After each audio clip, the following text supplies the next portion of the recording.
قال رسول الله صلى الله عليه وآله وسلم: يا عائشة، عليك بجمل الدعاء وجوامعه. قولي: اللهم إني أسألك من الخير كله، عاجله وآجله، ما علمت منه وما لم أعلم، وأسألك الجنة وما قرب إليها من قول أو عمل، وأعوذ بك من النار وما قرب إليها من قول أو عمل، وأسألك مما سألك به محمد، وأعوذ بك مما تعوذ منه محمد، وما قضيت لي قضاء فاجعل عاقبته رشدا. السلام عليكم.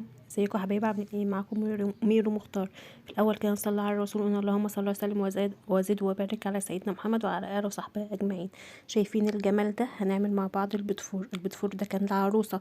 مامتها هي اللي جابت لي الحاجه، وما عرفت ان انا بعمل الحاجات دي قالت لي معلش ممكن تعمله لي، فانا عامله لها كده ايه يعني لله، يعني انا ما اخدتش حق تعبي فيه، يعني انا عامله لله كده فعشان افرحها بيه. فيلا كده نشوف بقى ايه هي الطريقه بتاعه البتفور الجميل ده. دايب وفي نفس الوقت كده فيه قرمشة خفيفة جدا، بحيث لما احنا نزينه بالشوكولاتة يقعد معانا وقت اطول. واحمد بيقول لكم ما تنسونوش من اللايك وشير وسبسكرايب للقناة. يلا كده ندخل كده. انا عاملة طبعا كمية كبيرة، فالكمية ده انا اسماها على مرتين. ده كيلو ونص من الزبدة على سمنة بلدي، يعني تقريبا كده 400 جرام من السمنة البلدي، والباقي زبدة.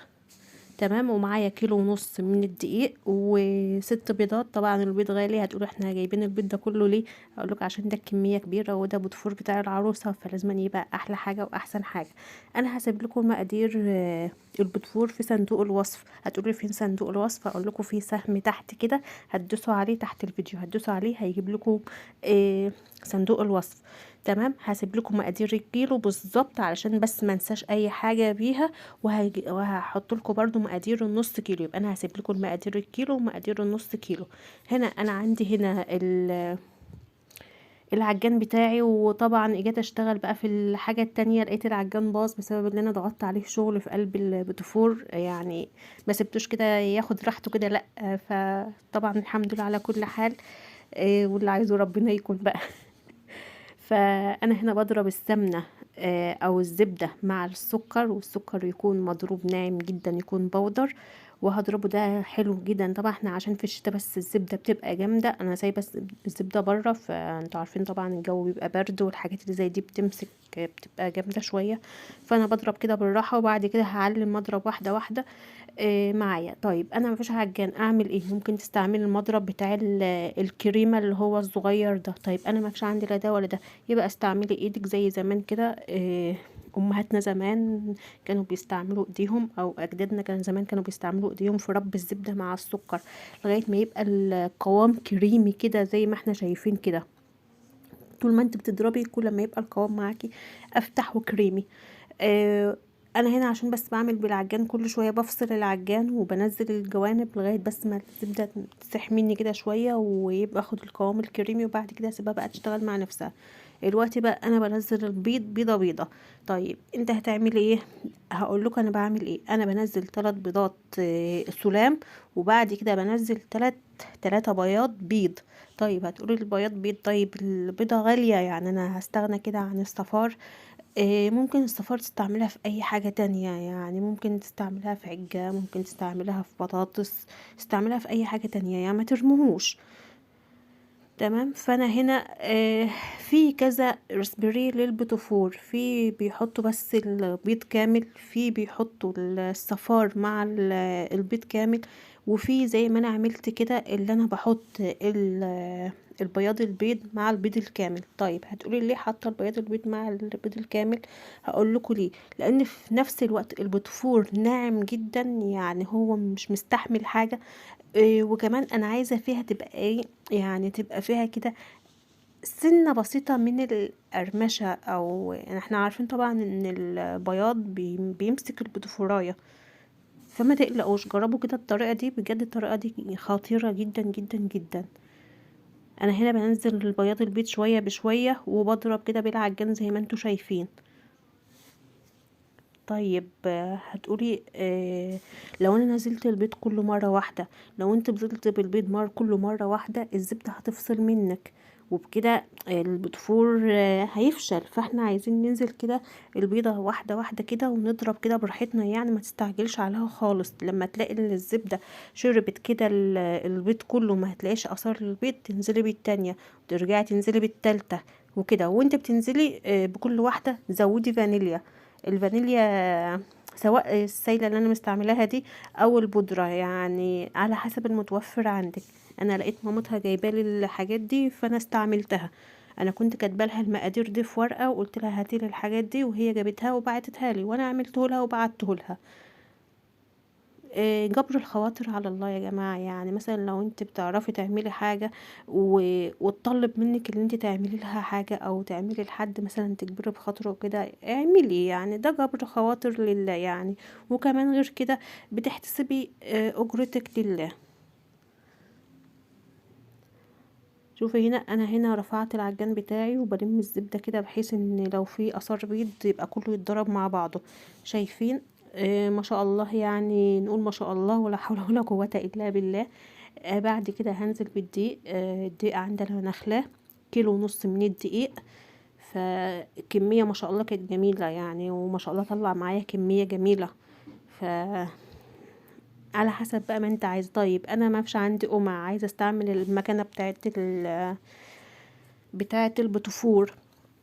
لو انت هتستعملي مكنه البوتفور، كميه الدقيق دي ما هتنفعش معاك في مكنه البوتفور، لان البوتفور معانا بيبقى سايل، فالمكنة عايزة يبقى البوتفور متماسك شوية عشان تنزل الرسمة صح. فانت هتزودي دقيق وهتجربي بقى بمكنة البوتفور وتشوفي يا ترى فرشت معاك وانت بتنزليها، نزلت الرسمة حلو. مادام نزلت الرسمة حلو يبقى كده خلاص. انما انا هنا هستعمل الكيس بتاع الحلواني والقمع بتاع البوتفور المخصص للبوتفور عشان يطلع لنا بتاع شكل البوتفورية اللي احنا بنجيبها من بره. فانا هنا بزود الدقيق شويه بشويه وبقلب من تحت لفوق. ده طبعا انتوا عارفين النواعم مش عايز تقليب ولا عجن، يعني عايز ايه؟ تتعاملي معاه بحرص، يعني تقلبي بحرص كده. انا بقلب من تحت لفوق بحيث ان هو ايه، الزبده تتدخل مع الدقيق، وفي نفس الوقت ان احنا ما نعجنش. هنا انا بقى هنا بستعمله القمع بتاع البوتفور. القمع ده انا كنت جايباه ب20 جنيه من عند الحلواني اللي هو مستلزمات الحلواني. تروحي تقولوا انا عايزه قمع بتاع البوتفور، هيطلع لك كذا نوع. شوفي انت محتاجه نوع. ويا ريت يعني يا ريت يكون السنون بتاعته تبقى ضيقه. ف والكيس ده كيس استعمال كذا مره. ده كيس ايطالي كنت جايباه ب8 جنيه. كده هتلاقي كل الحاجات دي عند مستلزمات الحلواني. وفي طريقة حلوة جدا انا عرفتها ازاي اعمل كيس حلواني في قلب البيت. لو انتوا عايزين اقول لكم على الطريقة قولولي، بدل ما انا كل شوية ابعد اشتري كيس. هنا بقى بمسك بقى، طبعا عايز بقى مسكة الكيس عايز عصب جامد، وانا طبعا كان عصب ايدي كان تعبان فمش متحكمة اساسا في مسكة الايد، او ايدي بصراحة يعني كانت وجعتني من اول مرة كده وانا بشتغل فيه. هنا انا ببعد شويه كده، بس الكيس ما بلزقوش في الصينيه او القمع ما بلزقوش في الصينيه، لا انا بعد كده مثلا ايه يعني اقل من سنتي، بحيث ان هو مثلا الشكل بتاع البوتفورية تنزل وردة كده، ما تبقى وردة كده ايه، مليانة، ما تبقاش وردة مفروشة ورقيقة كده في قلب الصينية. شايفين الشكل بتاعها؟ هخلصها بقى وهرجع لكم واقول لكم الشكل بتاعه عامل ازاي. شايفين؟ ادي كده اول صينيتين خلصتهم وادخلهم الفرن على درجه حراره 160 لغايه ما ياخد اللون الذهبي بتاعنا ده. طبعا تتعاملي معاه بحرص لان ده بتفور. عايزه تغمقي عن كده غمقي، عايزه بس احنا عارفين طبعا البتفور بيبقى غامق كده. إيه، هسيبه بقى كده لغايه ما يبرد بقى، وهشكل بقى زي ما انا عايزه. عندي شوكولاته بيضه، شايفين الشكل بتاعها؟ ما شاء الله كان جميل جدا، بس هنا بس عشان التصوير والكاميرا وكده فاللون باين ان هو فاتح، انما هو كان غامق عن كده. انا عملت الشكل الطويل ده، بترسمي بتاخدي كده من فوق، بتنزلي بالعجينه من فوق كده وتنزلي كده واحد كده كانك ماشيه كده سطر على سطر، وتقومي نازله بالورده بتاعها، هيطلع لك الشكل ده. عندي بقى هنا الحشوات نوتيلا، عندي نوتيلا بيضة ونوتيلا اللي هي البني. عندي شوكولاتة سايحة. الشوكولاتة المسيحة ديت انا مسيحاها على حمام مية وحاطة فيها معلقة زيت عشان تديلها لمعة. عندي بقى جوز هند، مكسرات اللي هو البندق المجروش. شوفي عايزة تزينه بمربى، بس ما انصحش بالمربى لان طبعا البوتفور هيقعد فترة طويلة عند العروسة فمش هيطرى، والمربى بتضطر البوتفوراية. فاحنا هنستعمل هنا النوتيلا، وتشكلي بقى براحتك. ولو انت عايزه تعملي بقى، انا هنا كنت طلعت حبه من العجينه بتاعه البوتفور وعملتهم بالكاكاو. انت عايزه تعملي بالكاكاو، هتشيلي حبه من الدقيق وهتحط بدلهم كاكاو، مثلا معلقتين دقيق هتحط مكانهم معلقتين كاكاو، وتعملي بوتفور بالشوكولاته. هنا انا حطيت هنا النوتيلا في النص وقفلت عليها بالواحدة التانية. طبعا احنا بنختار الاتنين يبقوا قد بعض، البوتفوراية يبقوا الاتنين قد بعض اللي احنا هنقفلهم على بعض، علشان ما تبقاش مثلا واحدة صغيرة وواحدة كبيرة، واحدة تخينة واحدة رقيقة. فنحاول ان احنا كده نوفق الاتنين كده على بعض، بحيث ان احنا لما تقفلها تبقى شكلها واحد، ما يبقاش مثلا شكل كده مختلف، لا يبقى شكل واحد. هنا بقى انا بشكل بقى زي ما انا بقى عايزه بقى النوتيلا الغامقه بعملها، بغطيها بالشوكولاته البيضاء، النوتيلا البيضاء بغطيها بالشوكولاته الغامقه، وبحط لها مثلا وبحط لها بندق على الشوكولاته البيضاء، والشوكولاته الغامقه بحط لها جوز هند. شوفي بقى شكلي بقى على حسب ما انت عايزه. وهنا بتفورية الطويله انا ديت مش هغطيها، مش هعملها اتنين، ده انا هعملها واحده زي ما انتوا شايفين كده، وهزينها بقى بالبندق او بالجوز. ده طبعا شوكولاته غامقه، يبقى احط عليها شويه كده بسيطه من الجوز، يعني رشه بسيطه كده من الجوز. لو انت عايزه تقفلي اتنين على بعض اقفلي اتنين على بعض، بس انا هنا يعني كتغيير شكل وكتغيير منظر كده. طبعا مش هعمل كل الكميه دي معاكم، انا هقعد بقى كده على الارض، وهحط الحاجه دي على الارض على صينيه بقى كده، وهقعد على الارض كده وهشتغل بقى انا بقى مع نفسي. بس انا بوريكم بس الاول طريقه التزيين بتبقى عامله ازاي. طبعا بيبقى جنبك ميه سخنه، علشان احنا زي ما انتوا عارفين في السقعه الشوكولاته بتجمد ما بتستحملش، يبقى جنبك شويه ميه سخنين كده. كل ما تلاقي الشوكولاته جمدت معاكي تنزلها في الميه السخنه، و... وانت بتسيحي الشوكولاته خلي بالك ما يجيش عليها ميه نهائي خالص، يعني حاولي الشوكولاته لو اجت عليها نقطه ميه يبقى الشوكولاته هتفصل منك وهتجمد، وما عندش هتعرفي تسيحها تاني. فنخلي بالنا من النقطه دي. والبوتفور برضو نخلي بالنا واحنا بنسويه، ونخلي بالنا واحنا بنقلبه. في كده كذا ملاحظة هسيبها لكم في صندوق الوصف برضو، وانت بتقلبي البوتفور وهو عجين خلي بالك ان هو ما تعمليش فيه عرق، او يا ريت لو تستعملي الدقيق بتاع النواعم المخصوص للنواعم للحاجات ما يبقاش فيها عرق شديد.